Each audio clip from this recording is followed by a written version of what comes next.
Bueno, buenas tardes. Muchas gracias a todas y todas por venir hoy. Me oigo con un poco de reverberación, no sé si es normal, pero bueno, vamos a proseguir.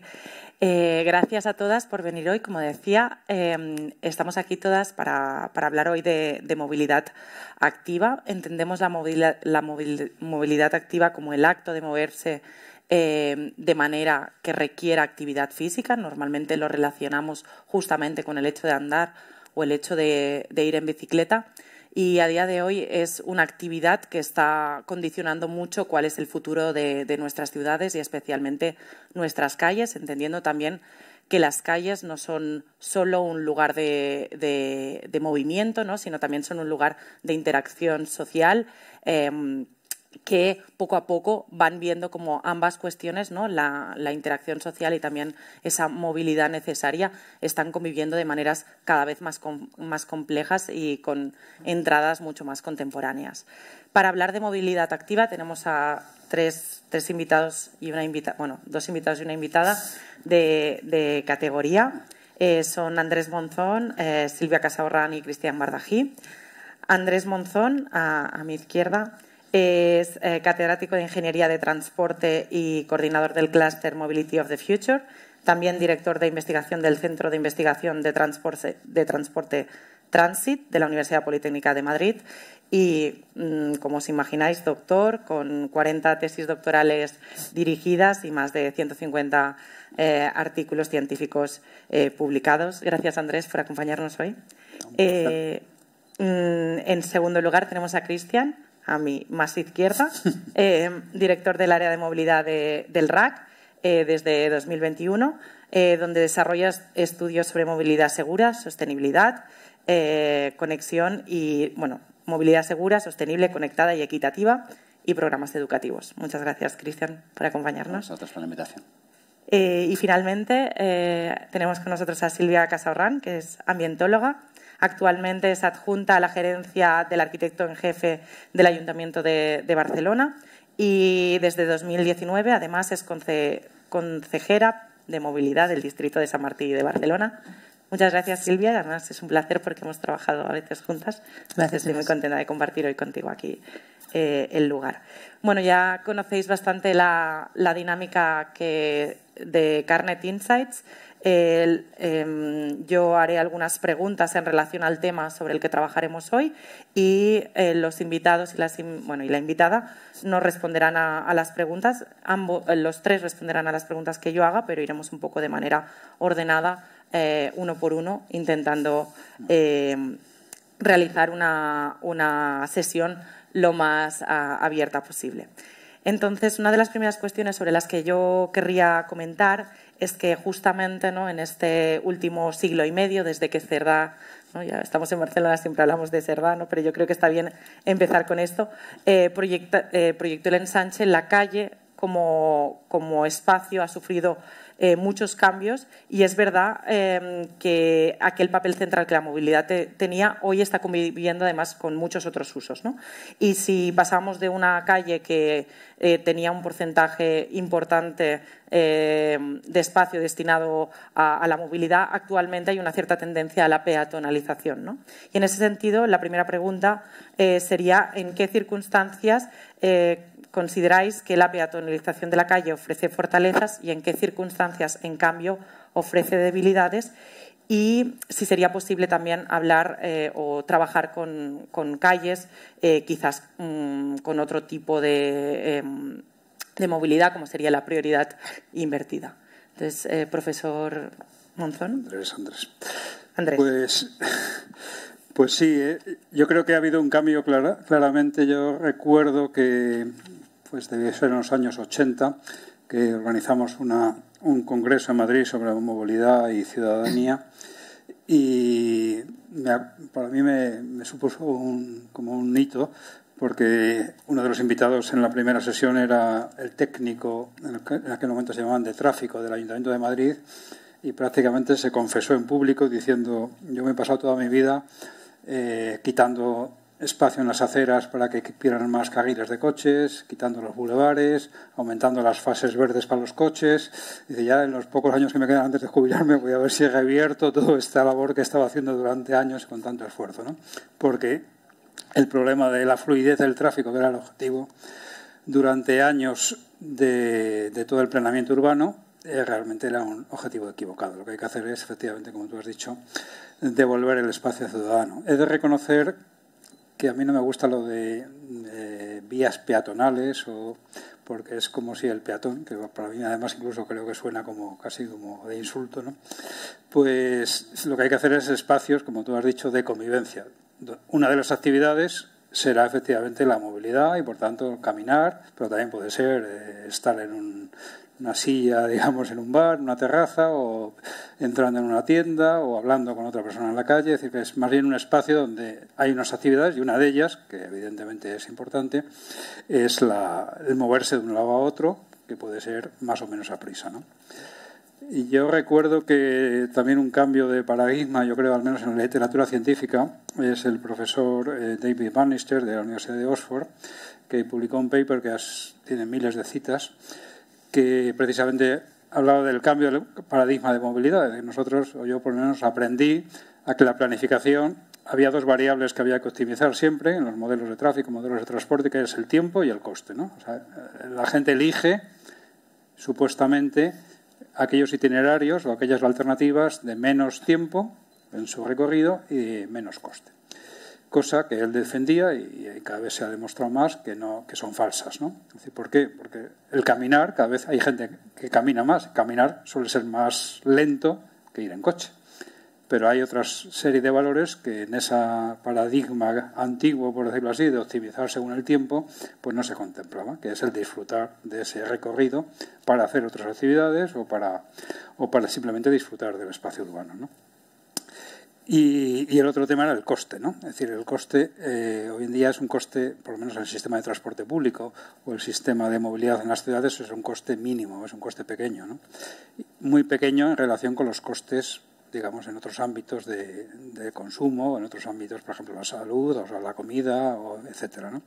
Por tanto, prácticamente, y esto se demuestra también, por ejemplo, ahora con estas medidas que ha hecho el gobierno de que, bueno, los ferrocarriles metropolitanos son gratis o los autobuses son la mitad, la demanda prácticamente no ha cambiado, ¿no? Y dices, el coste enorme que está teniendo y, sin embargo, con cargo al bolsillo de todos los ciudadanos, los impuestos, y sin embargo la movilidad es prácticamente igual. Creo que ha habido, al menos en Madrid, un 5% de incremento de la movilidad en cercanías, en las rodalíes, lo cual quiere decir que el coste tampoco es una variable significativa. Lo que es importante es aquel valor añadido que nos da el movernos. Y creo que en ese sentido que el espacio urbano sea un espacio de valor añadido es la clave para que esto sea más atractivo y dejemos el coche y dejemos... Pero bueno, no quiero alargarme más porque seguro que... Silvia. Sí. Bueno, yo quería, en relación a esto que decía Andrés, ¿no? A lo que nos introducías, ¿no? de los beneficios del caminar también en cuanto a salud mental, ¿no? Claro. Y quería empezar, ahora se me ha ido, con una cita justamente de una publicación que se llama El automovilismo ilustrado, del año 1906, que decía: ¿qué pasará de aquí 25 años cuando el automóvil reine por todas partes, en las ciudades, en el campo y en el ejército, cuando asegure los transportes públicos allí donde el ferrocarril no extienda su acción? Entonces seremos un pueblo mecánico. Hemos sido hasta ahora un pueblo artístico y literario. Pero, merced al prodigioso desarrollo del automóvil, adquiriremos un espíritu metódico y calculado. Este era un presagio del automovilismo ilustrado. Esto es de 1906. En 1907, en Barcelona había 200 automóviles. Pensad que Sardá, que decías tú, Inés, planificó la ciudad, ¿no? La expansión del ensanche en los años 1860 y pico. El coche no existía. Cuando a día de hoy nos dicen: ¡ostras, os estáis cargando lo que diseñó Sardá! Entonces, Sardá diseñó las calles para el tranvía, que era el único transporte mecanizado en aquel momento. Lo demás eran caballos en aquel momento, y hasta el final del siglo XIX empiezan a aparecer los automóviles y las bicicletas.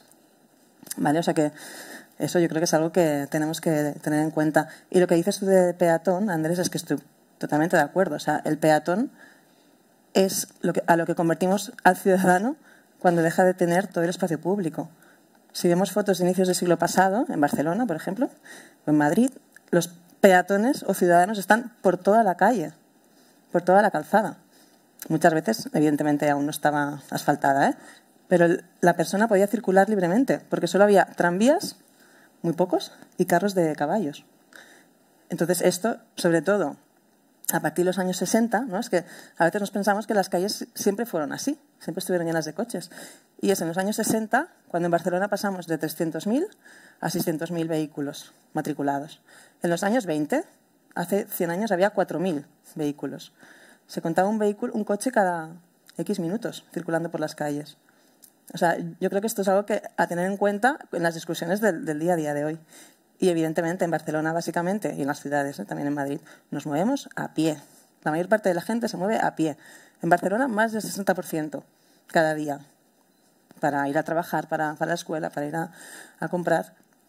Y en coche apenas un 15%. 15% sumando coche y moto. En Barcelona ciudad. Si miramos, internos, ¿no? Sí, si miramos, iba a aclararlo.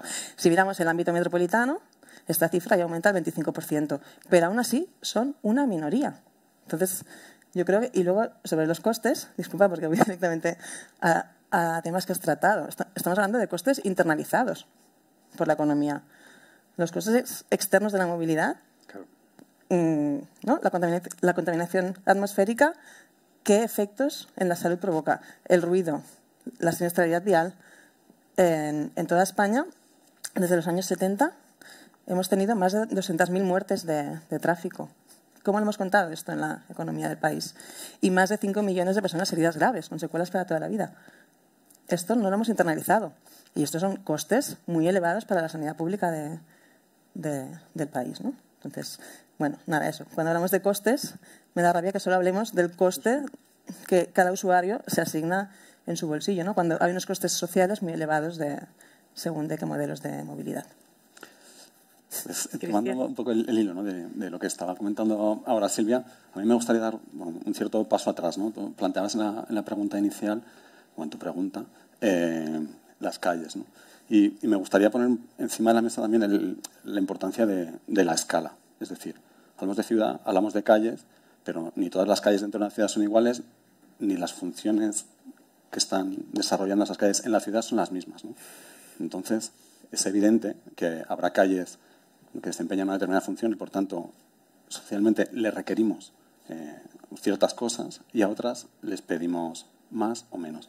Y eso, yo creo que la grandeza del Plan Sardá, que también hemos mencionado todos, era que permitía esa utilidad, ¿no? Que diseñado en un escenario donde no había automóviles, sin embargo, ha sido útil en la época de preponderancia de los automóviles, ¿no? Y el reto ahora es, en un futuro que claramente va a menos intensidad de uso de automóviles en el centro de la ciudad, y ese menos, ¿no? Digamos, entre infinito y cero, pues es en algún punto, no sé cuál es el punto de equilibrio, cero absoluto seguramente no va a ser, infinito tampoco, ¿no? Ya el crecimiento pues, se vio que tenía límites y va a ser menos, va a ir hacia abajo. ¿Hasta dónde? Pues bueno, va a depender un poco de las funciones que le pongamos, ¿no? Si somos capaces de resolver esas necesidades de movilidad metropolitana, pues van a ser menos.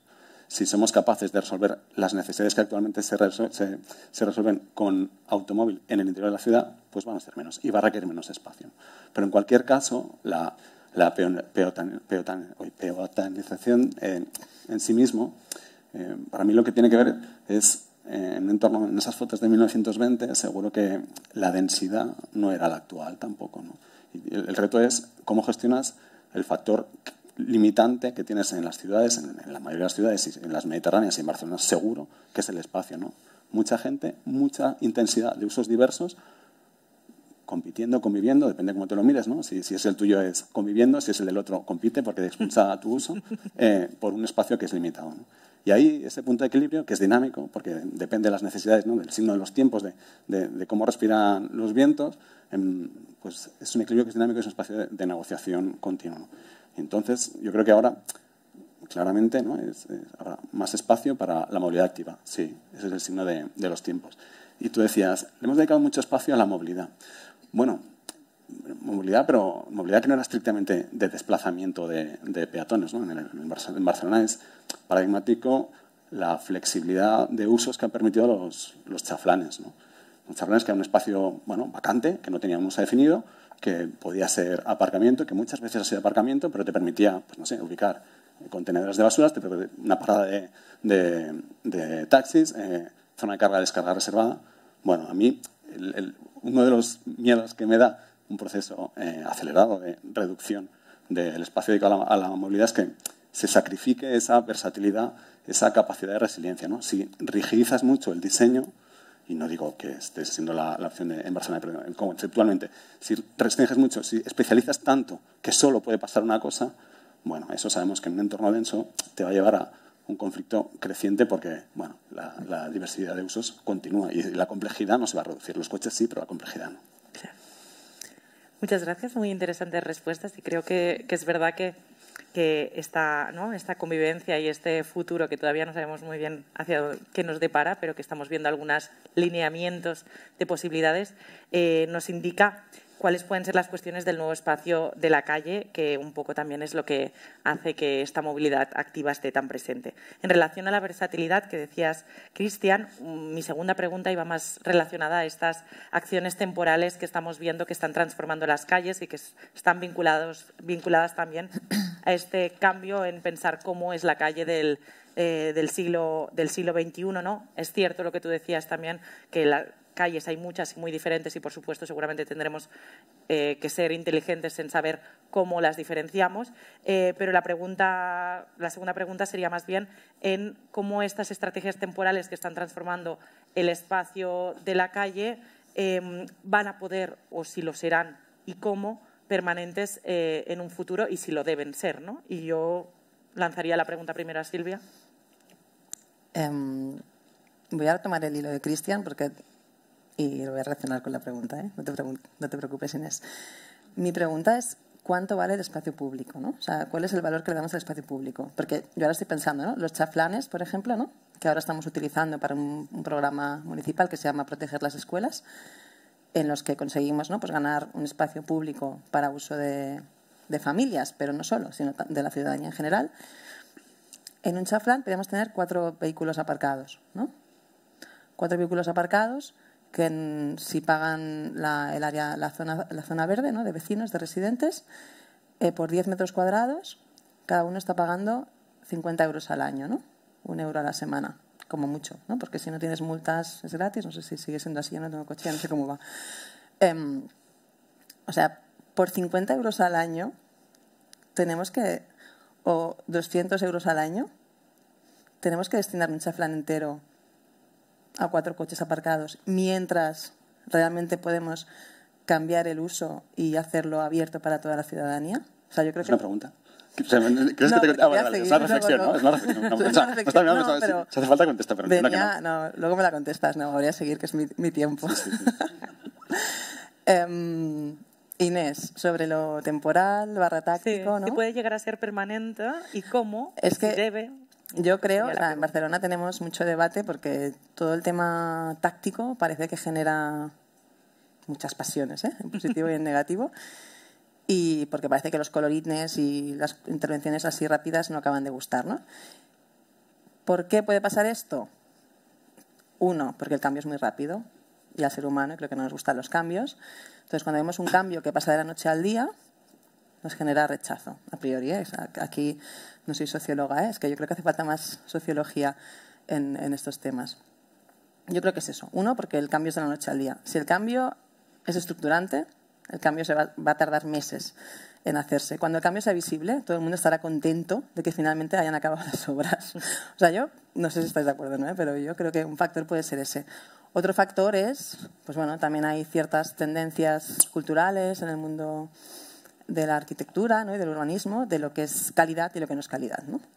Y en Barcelona, pues tradicionalmente, parece que somos conocidos por tener un espacio público de calidad.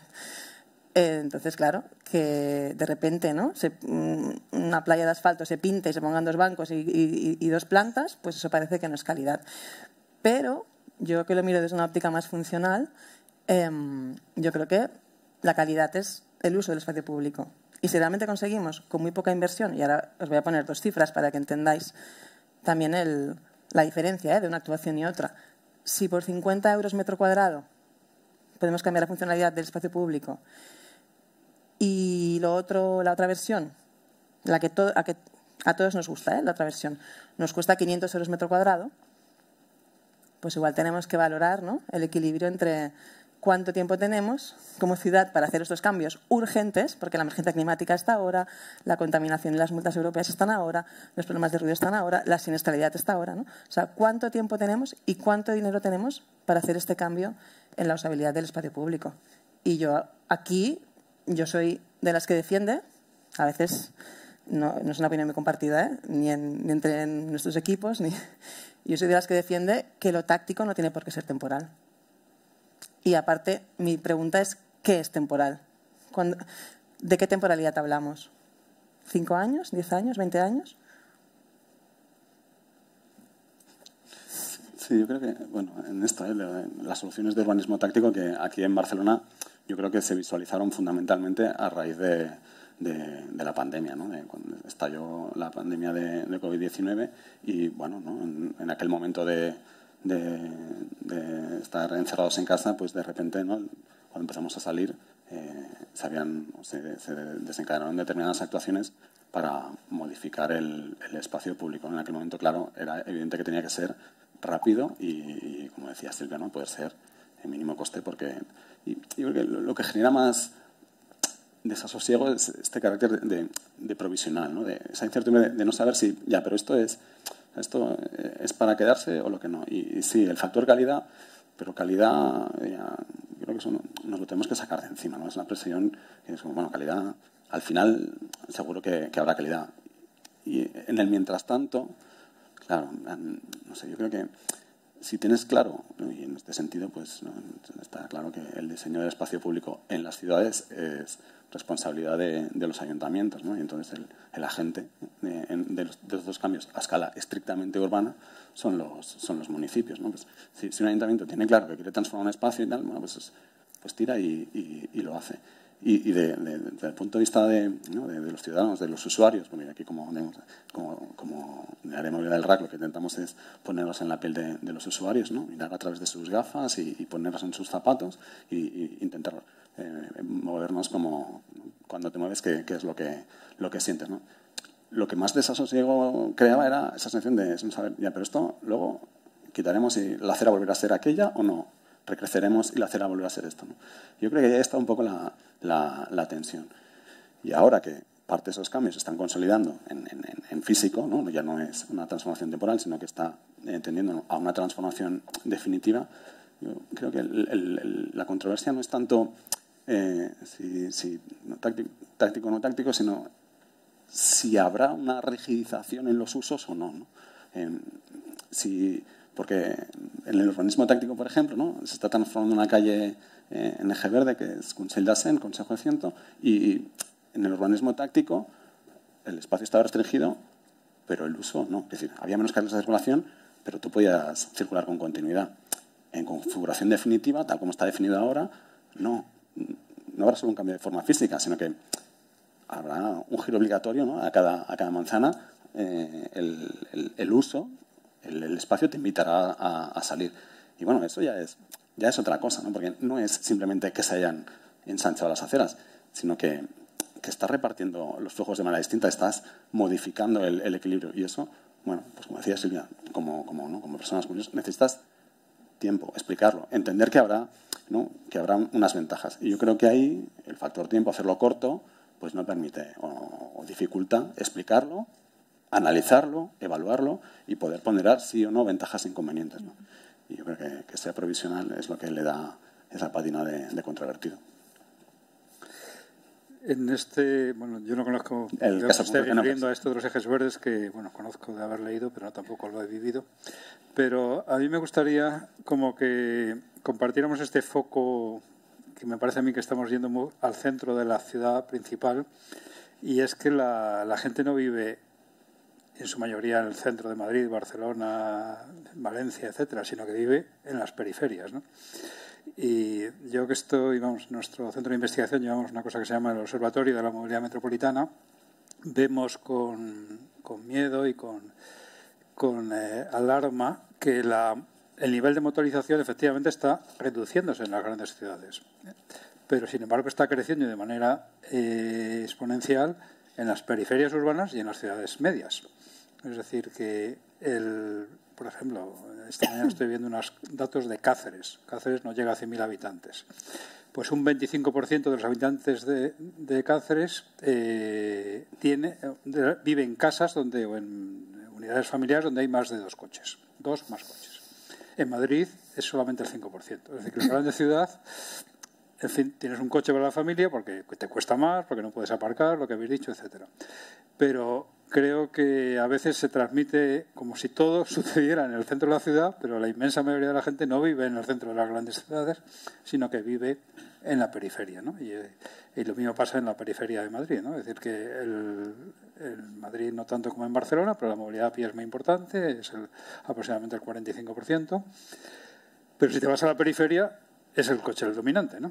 Entonces, claro, no solamente hay que resolver en la ciudad central, sino en todos los núcleos urbanos alrededor de esas ciudades metropolitanas, esos centros polinucleares, esas conurbaciones polinucleares, porque claro, las distancias que se recorren además en estas zonas, digamos, periféricas, son mucho mayores. Por tanto, las emisiones, la contaminación, lo que comentaba Silvia antes, pues son mayores, porque el recorrido medio, yo pongo datos de Madrid, quizá conozco más, en la ciudad de Madrid es del orden de 6 kilómetros. En el área metropolitana es del orden de 18 kilómetros. Si tú lo haces en coche, lógicamente las emisiones son mucho más importantes, porque además vas a velocidades mayores, más emisiones, etcétera, ¿no? Vamos, lo que quiero decir con esto es que hay que pensar en el conjunto de la conurbación y no solamente en una parte, porque claro, segregas usos, peatonalizas, haces líneas verdes y tal, y haces que la gente se dedique a hacer otras cosas en la periferia. Por ejemplo, grandes centros comerciales, grandes bloques de oficinas en la periferia. ¿Y cómo van allí? Todos en coche. Y pues no estás resolviendo el problema, lo estás trasladando a otra parte, ¿no? Es muy interesante, ¿no? Porque ¿de quién es la ciudad? ¿De los residentes? Claro. ¿De quién es la calle? ¿De los residentes de la calle?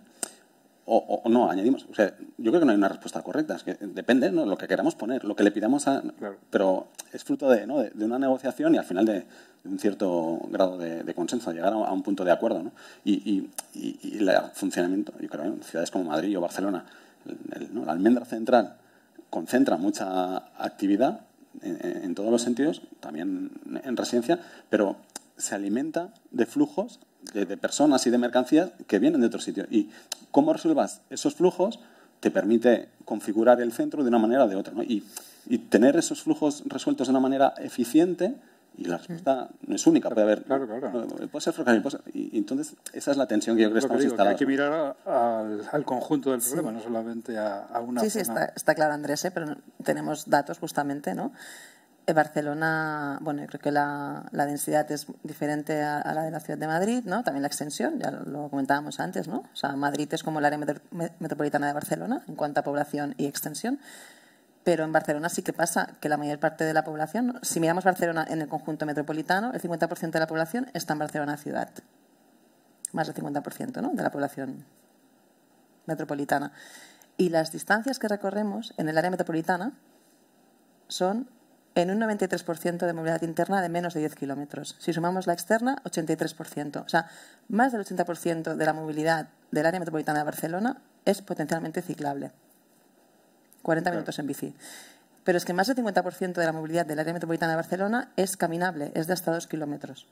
O sea, realmente tenemos unas distancias, por la compacidad de usos, por la mixtura de usos, unas distancias súper, bueno, para la movilidad activa perfectas, ¿no? O sea que realmente las deficiencias que tenemos es la falta de conexiones. Bueno, estamos trabajando en ello con el área metropolitana para conectar todos los municipios metropolitanos, que son 36, de una forma segura en bici y a pie, ¿no? Yo creo que una vez esté la red hecha, bueno, mucha gente se pasará a la movilidad activa. Y también tenemos el dato de que el 70% del tráfico, además por varios sitios, incluso con encuestas del RAC que lo validan, el 70% del tráfico que... Está bien. ¿Está bien? Porque a veces el RAC pone datos en la mesa que dices, ¿vale? Pero en este caso coincidimos. El 70% del tráfico que entra y sale de Barcelona tiene origen y destino municipio con metro, con servicio de metro, ¿eh? No te digo ya ferroviario, porque aquí las cercanías a veces, con servicio de metro. O sea, con un metro, con un tren, cada 2 minutos, como mucho 4 minutos, según la línea, ¿no? O sea, la gran mayor parte de la gente que usa el coche dentro de Barcelona tiene una alternativa muy buena, muy conveniente en transporte público. Ahora, yo creo que es que aún, a día de hoy, es muy fácil cruzar la ciudad en coche.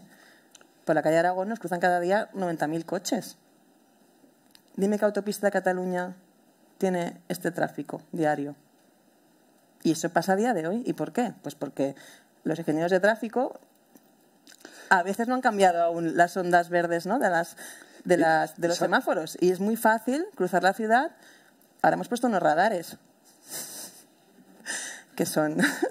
hemos puesto unos radares que estos señores a veces critican. Y esto pues va a ayudar a controlar en determinados puntos las velocidades. Pero es que es fácil circular por Barcelona a 70 kilómetros por hora. Es una realidad. Y yo iría un poco más. Es decir, ¿y por qué la gente puede venir en coche a Barcelona? Porque puede dejar el coche aparcado en algún sitio. Exacto, sí, sí. A lo mejor lo que tú decías antes. Entonces, yo creo que esto es un tema de manual de ingeniería de tráfico. Es decir, si no puedes aparcar el coche, no vienes el coche. Entonces, la clave o la herramienta más potente que hay de gestión del tráfico es, pues, evidentemente... Sí, no, en Barcelona, de hecho, casi toda la superficie está ya regulada. O sea, el aparcamiento en superficie está regulado, ¿no? Sí, casi todo, ¿eh? No llega al 100%, pero casi. Pero sí que es cierto que hay mucha oferta de aparcamiento y muchas empresas que ofrecen aparcamiento. Y lo malo también es que se sigue usando el centro de la ciudad para cruzar la ciudad, para ir de norte a sur, en vez de las rondas, ¿no? O sea, pasa esto, es que nos cruzan más coches por el ensanche de Sardá que por las rondas. De todas maneras, en esos 90.000, en ese cómputo de 90.000, no todo es tráfico de paso, ¿no? Es decir, ahí están también contadas relaciones internas de ciudad, ¿no? No, yo eso quería decir, si generas nueva oferta de carril bici o de aparcamiento y la demanda no te acompaña, o dices, es que, ¿no? el concepto este de hay un número elevado de desplazamientos en vehículos se realizan en relaciones origen-destinación que están servidos, o sea, existe oferta de transporte público. Pero en cambio el usuario no lo usa. Bueno, yo creo que no es solo una cuestión de oferta, es una cuestión de calidad de la oferta y es una cuestión también de que no todos los usuarios... Metro. No, pero decir, que tengas metro en tu municipio no quiere decir que te quede cerca de tu domicilio, ¿no? Y el área metropolitana, bueno, enseguida estamos entre el mar y la montaña, entre los ríos, enseguida tienes algunas cosas si quieres para... ¿no? Y luego hay circunstancias personales, que es que tú igual viajas solo, igual acompañas a alguien, viajas solo entonces no tienes excusa, pero si acompañas a alguien, o vas muy cargado, o un día tienes una polidestinos, porque empiezas aquí y luego allá tal. Bueno, es decir, las movilidades necesarias no son estrictamente trayectos de punto a punto. Y entonces, para resolver todas esas funcionalidades, porque todo eso, esas funcionalidades, todo eso, se lo cargamos a la ciudad, pues hace falta multiplicidad de respuestas. Si queremos, bueno, ¿no? conservar el nivel de bienestar que hasta ahora, si eso también está en la ecuación, y eso es voluntad de los que estamos compartiendo este espacio y este tiempo, qué peso le ponemos a cada factor de la ecuación, pues tener esa versatilidad, esa resiliencia, esa capacidad también de moverte en superficie con un modo de transporte, digamos, individual. Contaminante, ruidoso. Bueno, pero todo eso, es decir, no todos los coches son contaminantes, no todos los coches son ruidosos en local, ¿eh? En global es otro disco. Pero NOx, hay coches que no generan NOx, ruido, hay coches que no generan ruido. Esos podrán pasar y me da igual. El bus, la bici, la bici eléctrica, la moto eléctrica, el patinete, bueno, al final la diferencia es sutil. Es útil. En la bici todavía sudas, pero en moto o en patinete sudas, que hay actividad física. Pero... Bueno, si comparamos a nivel de siniestralidad vial... Justo en relación al... Bueno, es que ya íbamos a la siguiente pregunta.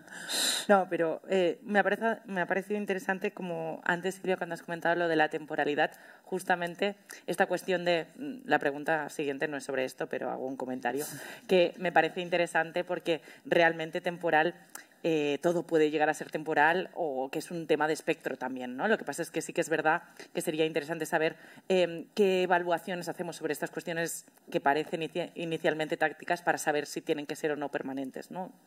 Esto quizás era un poco como la intención de la pregunta. Y me ha parecido también interesante lo que comentaba Andrés sobre el tema este de las periferias urbanas, ¿no? Porque muchas veces es verdad que centramos como nuestro foco en el centro de la ciudad, ¿no? Y tenemos muchas, ¿no? Estas multiplicidades de ciudades, ¿no? que a veces no consideramos. Y la verdad es que la tercera pregunta es un poco diferente porque tiene que ver justamente con estos dispositivos eléctricos individuales, ¿no? Lo que comentaba ahora Cristian sobre las e-bikes, los e-scooters, los patinetes eléctricos, que claro, cuesta saber si son movilidad activa o no, ¿no? Porque, claro, en algunos generas actividad física, ¿no? La bicicleta eléctrica un poco, en los otros normalmente no las generas, pero muchas veces están compartiendo lo que antes decía Silvia, infraestructura con las bicicletas, también con los peatones, etcétera, etcétera, ¿no? Y un poco la otra pregunta sería justamente esta, ¿no? ¿Cuál sería este futuro de este tipo de vehículos que la verdad es que han irrumpido fuertemente en nuestras ciudades? Y yo no sé si además podrían ser un futuro para las ciudades estas intermedias o incluso para estas periferias urbanas. ¿Cuál es o qué creéis vosotros que sería el futuro de este tipo de vehículos y si necesitan su propia infraestructura o no, o si la tienen que compartir con las bicicletas o con el vehículo motorizado, o un poco esta sería la otra pregunta. Cristian, si quieres empezar. Pues, mira, desde el RAC, que me preocupa cómo se mueve, ¿no? Desde el punto de vista de usuario, ya hemos elaborado cuatro barómetros de bicicleta urbana en Barcelona y 2 barómetros de VMP, de vehículo movilidad personal, patinetes, en Barcelona también. Es decir, que hemos intentado, ¿no? Entender el fenómeno y en la corta serie que nos dan 4 ediciones del barómetro de bici y 2 del de patinete, ver si la foto se mueve. Por cierto, este año se me incorporó la mirada metropolitana, ¿no? Al principio hacíamos encuestas y observaciones solo en el núcleo del municipio de Barcelona y este año hemos hecho en los puntos de contacto con el área metropolitana.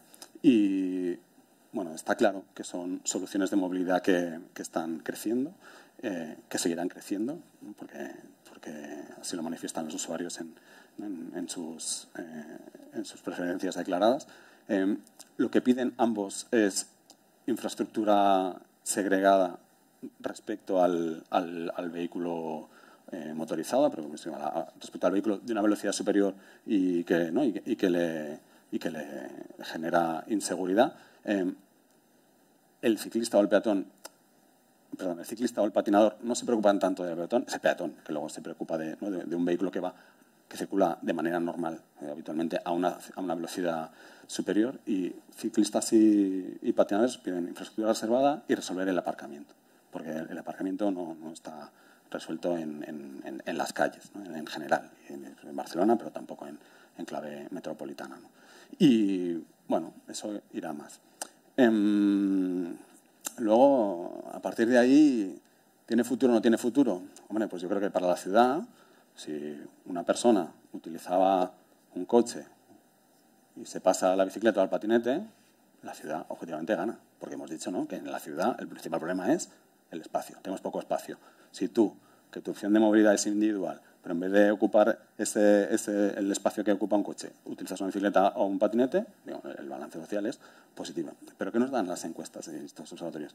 Que mayoritariamente la gente que se sube a la bicicleta o al patinete no proviene del transporte privado, viene del transporte público. El negocio, ¿no?, o el balance para la ciudad ya no es tan evidente.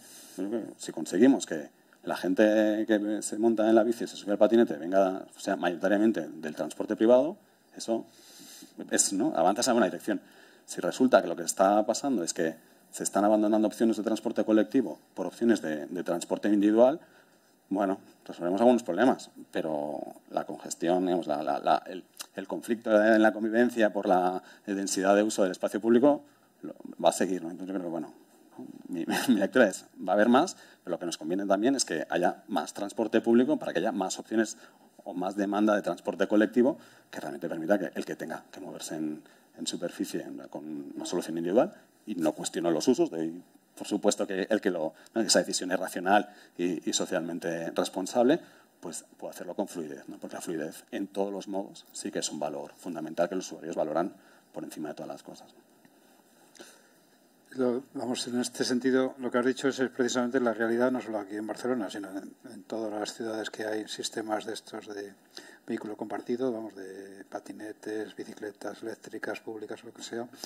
Del orden del entre 70 y 80% provienen de los viajes en transporte público o caminando. Entonces dices, efectivamente no restas o no estás restando, es decir, algo se está haciendo mal, quizá porque el coche a lo mejor no tiene tanta problema para poder adaptarse y otra reflexión es justo lo que tú comentabas.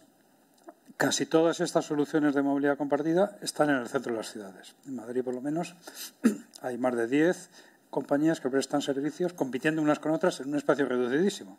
En cambio, en las periferias urbanas, es decir, ¿por qué no hay patinetes para ir a la estación de cercanías de Alcobendas, ¿no? Entonces la gente va en coche porque allí, si quieres coger las cercanías y vives en urbanizaciones o en sitios dispersos, la única manera de llegar es o en bicicleta difícilmente o con coche, lo dejas en el aparcamiento y vienes, ¿no? Entonces, bueno, evidentemente no es la solución óptima porque estás con el coche lógicamente recorriendo 8 o 5 kilómetros, lo que sea, desde donde vivas hasta el punto del nodo del transporte público. ¿Por qué no se hacen esos movimientos en patinetes y tal? ¿Por qué el modelo de negocio no se diseña para esas periferias urbanas donde efectivamente no le estás quitando viajes al transporte público sino al coche le podrías quitar? Y yo creo que alguna cosa he escrito en este sentido, que lo que tendrían que hacer los operadores de transporte público es asociarse con estas compañías y dar una oferta conjunta para llegar, que se fueran como las antenas de los nodos de transporte público, ¿no? Y no, digamos, que sean ofertas competidoras entre sí, ¿no? Y el problema es que quizá quien regula uno y otro pues son entidades diferentes, unos son los municipios, otros son las autoridades metropolitanas y, digamos, a veces hay un problema de coordinación de la acción, ¿no? Pero yo creo que serían los dos ejes de actuación. Esas entes o soluciones de movilidad compartida pueden ser buenas en sitios de baja densidad y, sin embargo, no se está dando ese modelo de negocio y, sin embargo, se están dando en el centro de la ciudad quitándole viajeros al transporte público esencialmente y también algunos viajes andando, ¿no? Bueno, yo quería decir que 20%, ¿no?, de los que se pasan a la movilidad, micromovilidad, vienen de coche o moto, ¿no? Un 20% de muchos son muchos. O sea, que... Bueno, algunos... por la obviedad, pero... No, porque ese dato nos cuadra también con los datos que teníamos del área metropolitana, cuando en el 19, bueno, prepandemia, cuando empezamos a estudiar esto, ¿no? Bueno, que no lo menospreciamos tampoco, porque... No, de ese 20%, una parte son viajes nuevos. O sea, no solamente son del coche, sino viajes nuevos. O sea, viajes que no se hacían... Bueno, los datos metropolitanos eran alrededor del 20%. La mayor parte dejaban de caminar, por tanto es una desgracia, o venían del transporte público. Que si venían del transporte público y viajaban en hora punta y usaban determinadas líneas con mucha demanda, tampoco está mal, ¿no? Que vacíen, ¿no? Que dejen que el transporte público sea de mayor calidad para los que quedan viajando, para los realmente cautivos, ¿no? Que no tengan otra opción. Sobre la intermodalidad que decías tú, o sea, los operadores que saben de esto, los que son los que se ocupan, ¿no?, de su cliente puerta a puerta, por ejemplo, los holandeses, NS, y hace años que ofrecen el servicio de bicicleta compartida en destino o en origen, ¿no? O sea, tú puedes ir con tu bicicleta con la misma tarifa que el tren, dejas la bicicleta pública y aquí, bueno, aquí TMB va a empezar ahora a operar el servicio público del área metropolitana de bicicleta. Bueno, TMB, ¿no?, que es un operador público metropolitano, está empezando, ¿no?, a entender eso, que su usuario no es de parada a parada, sino va de origen a destino. Y bueno, yo creo que es un cambio en la tendencia que con Renfe hemos intentado, y Adif hemos intentado también que cambiara, ¿no? O sea, que ofrezca aparcamientos seguros, que al final es una de las claves, aparcamientos seguros para bicicletas y patinetes, porque además ahora no vamos a poder llevar los patinetes en el transporte público metropolitano, porque hubo un incendio en un tren y bueno, y la consecuencia... hay incendios de vehículos eléctricos en aparcamientos, pero no prohibimos que entren, pero con el patinete sí que le prohibimos que entren en el transporte público. Y claro, la solución es el Bicibox, que es un sistema de aparcamiento seguro de bicis metropolitano, que no está en Barcelona. Ahora permite que los patinetes entren, por ejemplo. Es que ese es el camino. Y el camino es eso, que los operadores de transporte público entiendan que su usuario va de puerta a puerta. Claro, eso es el tema. O sea, hay bueno, que de pensar eso va, ¿no? El Mobility as a Service va de eso.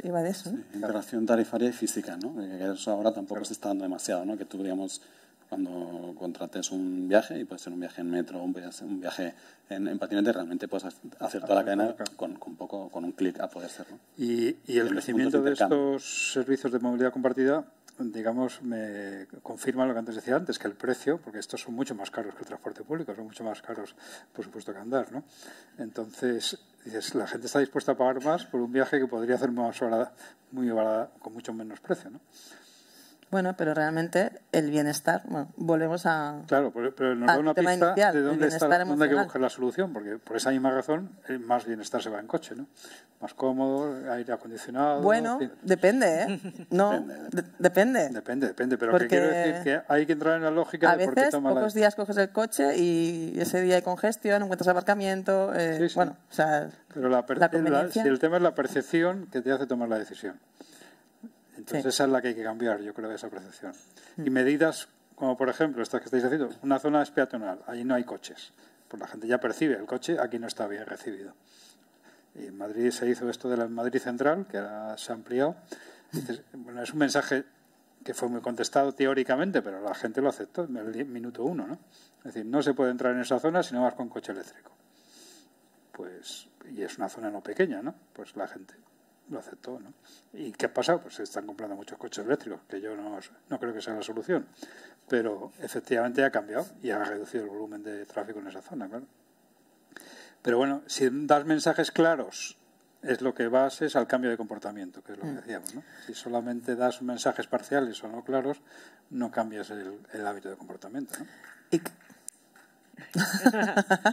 Yo querría, bueno, no sé, Silvia, si quieres decir algo. Quería retomarte, bueno, con tu primera pregunta, el tema de carriles segregados para todos, ¿no? Sí.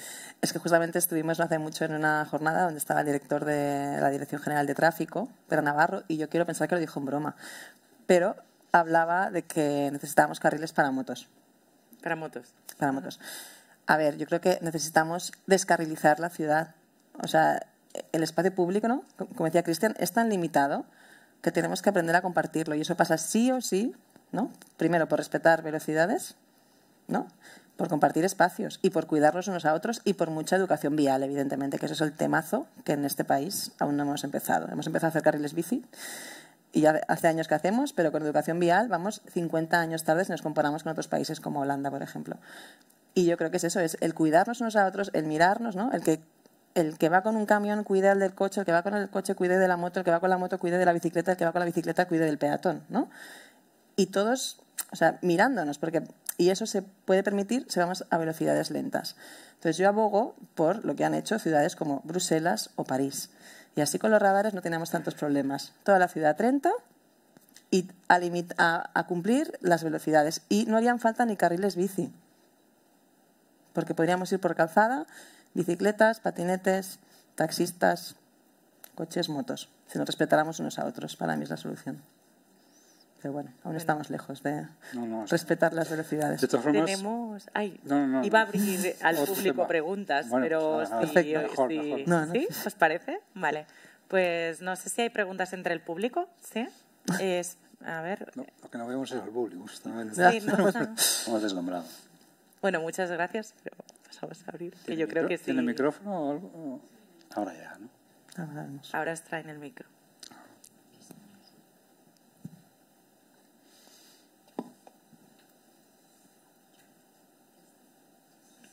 Hola, buena tarde. Primeramente un saludo para vosotros y voy a hacer una admiración de la caza. Que la concienciación y el sentido de la conciencia, mucho más representando esta casa, humaniza la economía. ¿Por qué motivo? Porque el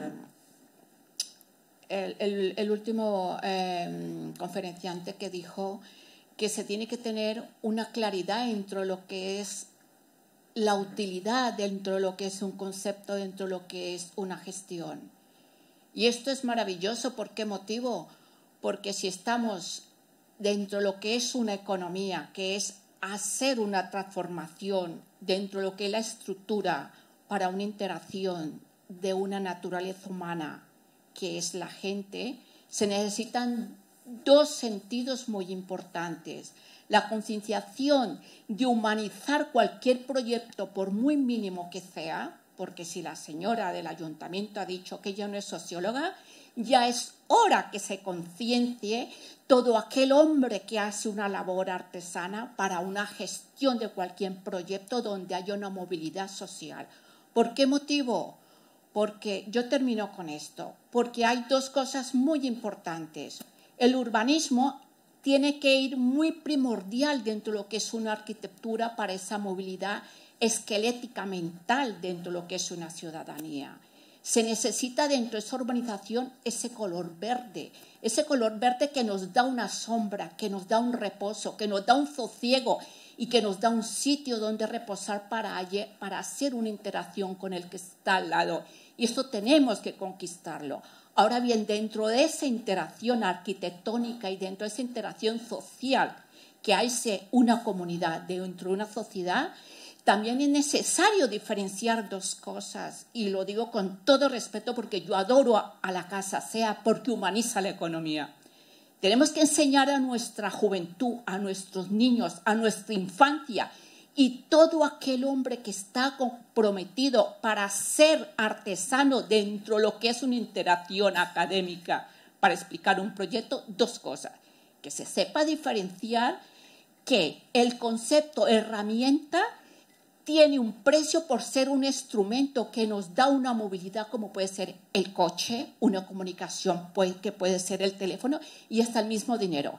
Pero el otro más importante, que es el número 2, que debemos de concienciarnos, enseñar, prevalecer, exponer, es ese sentido intrínseco que es el valor de la dignidad, de esa sensibilidad, de esa parte emocionalista cuando por el mismo hecho de existir dentro de lo que es una interacción dentro de una sociedad que es la arquitectura, el urbanismo. Y yo con esto digo, muchísimas gracias. Yo os pongo de ejemplo a vosotros. Yo soy una exiliada, soy una activista y yo pongo a España, a esta Cataluña y dentro de ella a esta inmensa España porque valéis mucho, porque lo que hacéis vosotros, esto no carece, esto sí carece, porque brilla en su esencia en una Latinoamérica. Gracias por existir. Gracias. Aquí davant, aquí.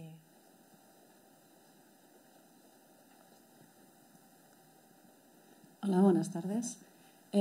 Cristian Bardagí antes ha comentado en una de sus respuestas que el nivel de bienestar, bueno, dejaba entender que el nivel de bienestar de muchas personas dependía de la comodidad de disponer de un transporte motorizado puerta a puerta, porque hablaba de no renunciar a ese nivel de bienestar.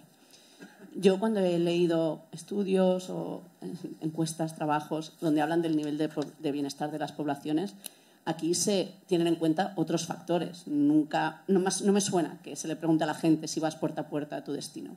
Con lo cual, el nivel de bienestar depende de una seguridad cuando sales a la calle, depende de vivir en un ambiente en el que te sientas bien, y aquí la contaminación y el ruido van en contra del nivel de bienestar. Entonces, haciendo esta reflexión, si estamos pensando que solo un 25%, me parece que era el número máximo, que se movían dentro de la ciudad en coche, y por tanto consideran importante para su bienestar esta comodidad de estar puerta a puerta en un transporte a motor, el bienestar del resto de la población, que tiene en cuenta otros factores, ¿cómo justificarías que el resto de la población no pueda llegar a mejores niveles de bienestar? Porque esta definición de bienestar, que es la comodidad, no la podamos transformar, no podamos realmente hacer que ir por Barcelona en coche sea un infierno en general. Porque en el fondo estamos hablando de que lo que decía Silvia, si puedes atravesar la ciudad en 15 minutos o en 20 minutos en coche, Obviamente no te planteas hacerlo en bicicleta en media hora. Con lo cual, una cosa, si queremos potenciar una movilidad activa, en el fondo tenemos que desanimar a la gente a la otra movilidad. ¿Cómo justificarías tú, desde el RAC, que sé que lo justifica, renunciar al bienestar de la mayoría de la población por un bienestar que ni tan solo sé si realmente es bienestar? Pues, bueno, perdona, porque sí, me he explicado mal. Si se ha entendido que relacionaba bienestar a disponer de transporte motorizado puerta a puerta, me he explicado mal. Bienestar me refería a estar en condiciones, digamos, de sostenibilidad desde la triple dimensión, en condiciones ambientales, condiciones sociales y condiciones económicas. Lo que quiero decir es que cualquier solución de movilidad, cualquier modelo urbano, debe incorporar también el progreso social y económico, además de la evidente preocupación ambiental que tú transmites y que yo, te extraño, ¿no?, comparto. Es decir, yo vivo y trabajo en esta ciudad y quiero vivir en esas condiciones que a ti te gustarían. Yo no le quiero regalar la movilidad a alguien que no se quiere simplemente por comodidad. No. Yo lo que creo es que al usuario lo que funciona mejor, no digo que sea lo que funciona mejor, es ofrecerle incentivos para que tome decisiones que socialmente sean más interesantes, que nos permitan optimizar eso, ¿no?, las tres dimensiones, la ambiental, la social y también la económica. Lo que decía en mi reflexión inicial, antes de eso del bienestar, es que a una ciudad como Barcelona, o en una ciudad como Barcelona, se superponen diferentes funciones, ¿no? Por ejemplo, una función de capitalidad. Barcelona ejerce de capital de su entorno. El perímetro de ese entorno cada uno lo pone donde quiere, ¿no? Somos una capital global, somos una capital europea, somos una capital mediterránea, somos una capital de Cataluña, somos una capital comarcal, y ahí cada uno, ¿no? Y lo que digo es que en las calles de Barcelona, en el sistema de movilidad de Barcelona, ese efecto de capitalidad necesita una plasmación física. Es diferente un itinerario que va de muy lejos y que llega aquí como destino muy lejos, ¿no? Y habrá flujos que pasen por el aeropuerto que solo tengan una respuesta razonable por vía aérea si nos interesa que pasen por Barcelona, y otras que dicen, bueno, es que tú lo estás resolviendo en furgoneta, por decir algo, y esto lo podéis hacer bueno, o caminando o en una bicicleta de carga. Bueno, pues, si es más interesante socialmente, pues vayamos hacia allí. Pero digo, no podemos soslayar que hay necesidades nuestras, de las personas que estamos en esta sala, que pasan también por soluciones motorizadas, porque es muy cargado, porque hay mucha pendiente, porque no sé qué, porque de donde tú vives no hay transporte público. Y no podemos, y eso sí que lo dice el RAC, no podemos pensar, un poco lo que decía Andrés, ¿no?, que todo el mundo vive y trabaja en el centro de la ciudad y que todo el mundo tiene acceso no sé, al trabajo en 10 minutos a pie, porque eso es ideal. Pero si no lo tienes, yo creo que es más integrador que tengas soluciones que te permitan. Y parte de la solución pasa porque pueda resolver las necesidades, no los vicios, las necesidades de movilidad cuando lo necesites, también con soluciones motorizadas. Y a eso me refería con el bienestar, ¿eh? No, si lo he dicho, si se ha entendido así, pido disculpas porque me he expresado mal. Yo creo que la pregunta hable, y a lo mejor interprete lo que estabas diciendo, que es el tema de los valores, ¿no? Yo no estoy de acuerdo con que, aunque hay unos ciertos patrones, hay personas que usan coche y personas que usan transporte público. Yo más bien creo que, dependiendo qué tipo de trayecto, es un poco a lo mejor lo que decías, usas una cosa y otra. A veces le digo a mis alumnos, si tu niño se pone enfermo a las 2 de la mañana y tienes que llevarlo al hospital de urgencias, no puedes esperar que haya un patinete o un taxi esperándote para llevarte. Coges el coche y lo llevas, es lo más eficiente probablemente, ¿no? Pero no es lo más eficiente para ir a trabajar todos los días, ¿no? Entonces, tienes que cambiar los valores según el destino o según el tipo de actividad. A lo mejor si vas a la montaña para, yo qué sé, para esquiar y vas a ir a una estación de esquí, pues a lo mejor lo más eficiente es ir en coche o ir en un autobús que lleve a todos los esquiadores, pero no será tan fácil, ¿no? Es decir, que el tema es que haya coches pueden permitir determinados movimientos, pero lo que hay que romper es el paradigma. Yo tengo coche y entonces lo uso para todo, ¿no? Lo usas para aquellas cosas que sea lo más eficiente y utilizarás. Y luego otra cosa es el tipo de coche que utilizamos, ¿no? Es decir, también yo me acuerdo que leí a principios de siglo un estudio de prospectiva diciendo que la contaminación en las ciudades y el consumo de energía se iba a reducir porque la eficiencia de los coches, de los motores, se iba a mejorar y tal. Y si ves las estadísticas, ha crecido. ¿Por qué? Porque la gente ha cambiado de coche a un coche más eficiente, pero más grande. ¿Por qué usamos todos SUV o por qué usa mucha gente SUV para ir a un viaje a llevar a los niños al colegio? Si no necesitas ese coche, ¿no? Pero, sin embargo, tú ves los anuncios y todos los coches que se venden son grandes, cómodos, casi como una habitación, ¿no? Pues esos es, digamos, los valores que tenemos que cambiar. Mi coche para lo que lo necesito, y lo que necesito es un coche que me quepa lo necesario para ir a trabajar, punto. Y ese es yo creo que es el cambio de cultura que necesitamos, ¿no? Es decir, el coche es un instrumento que efectivamente es nocivo en determinados ambientes de gran densidad, y a lo mejor es la solución óptima cuando voy a ir, pues yo que sé, al fin de semana a la montaña con los niños para pasar ahí un día de picnic o lo que sea, ¿no? Pero ese cambio hay que producirlo, ¿no? ¿Cuántas veces hemos oído, yo por lo menos, dices, se me ha roto el retrovisor?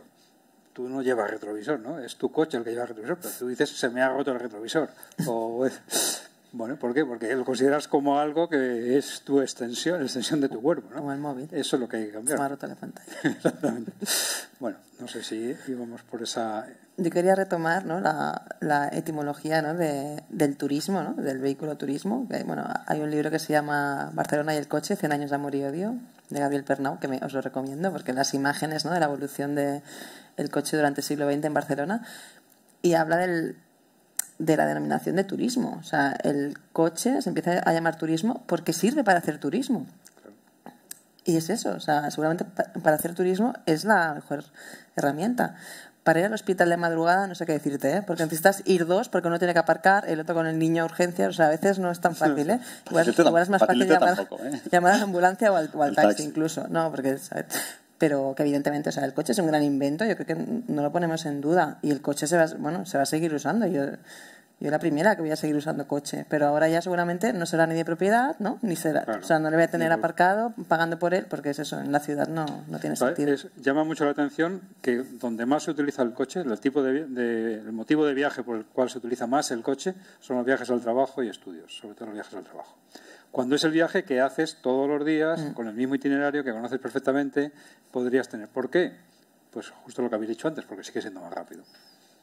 Y en ese viaje a primera hora de la mañana lo que buscas es la rapidez, ¿no? O porque ya tienes el coche comprado, tienes que utilizarlo. Y también puede ser porque tienes el coche comprado. Pero luego cuando te vas de compras, la movilidad, por ejemplo, de ocio y de compras es mayoritariamente a pie. A nivel español, más del 50% de los viajes de ocio y compras se hacen a pie. O sea que a la gente le gusta caminar. No es como en Estados Unidos, que los viajes a pie son menos del 5% en Los Ángeles, por ejemplo, estamos en Nueva York. lejos. Estamos muy lejos. Pero aquí la gente camina. Sin embargo, cuando va a trabajar, coge el coche. ¿Por qué asocia salir a trabajar el tener que utilizar el coche? Bueno, aquí no tanto, porque es lo que decía Silvia, yo también he dicho que en Barcelona igual el 25% de la movilidad en un día laborable es en vehículo privado. Pero sí, varía según el motivo de viaje, de manera muy significativa. Y si vas a una ciudad pequeña de la periferia, es mucho más. ¿Por qué? Porque se puede aparcar, porque no hay congestión, porque... Hay menos alternativas. Bueno, pero igual ahí tampoco hay problemas, ¿no? Ni de ruido, ni de contaminación. Sí, o sea, al final... Yo estoy en contra y, digamos, donde creo que hay que actuar, o una gran parte es en esto. Y es donde está creciendo los accidentes, que antes comentabais, ¿no? Comentabas tú. Es decir, el número de accidentes de coches se está reduciendo en las carreteras y está aumentando en las áreas metropolitanas. ¿Por qué? Porque en esas zonas todavía sigue siendo dominante el coche, ¿no? Para viajes que no sería necesario, para ir al colegio con los niños, para ir a compras o lo que sea. Bueno, muchas gracias. Yo creo que nos estamos pasando 6 minutos del tiempo. Sí, es que es muy cortito. Pero bueno, agradeceros muchísimo vuestras aportaciones hoy. Yo creo que la verdad es que ha sido muy interesante. Yo creo que habéis respondido de manera muy diversa y tocando muchísimos temas que no estaban en las preguntas directamente. Uy, que no nos vas a probar, profesora, no nos vas a probar, porque no te hemos contestado lo que nos has preguntado. No me habéis respondido correctamente. No, muchísimas gracias. La verdad es que ha sido súper interesante. Porque además vamos a suspender estas. Habéis aportado muchas informaciones y opiniones, datos extras que no estaban directamente vinculados a la pregunta, pero yo creo que sirven muchísimo para ilustrar lo que es la actividad, la movilidad activa o cómo nos enfrentamos a ella ahora en este siglo XXI. Y nada, agradeceros, Silvia, Cristian y Andrés, por vuestro tiempo aquí con nosotros y bueno, esperamos teneros pronto otra vez. Así que muchas gracias. Gracias a vosotros. Un placer.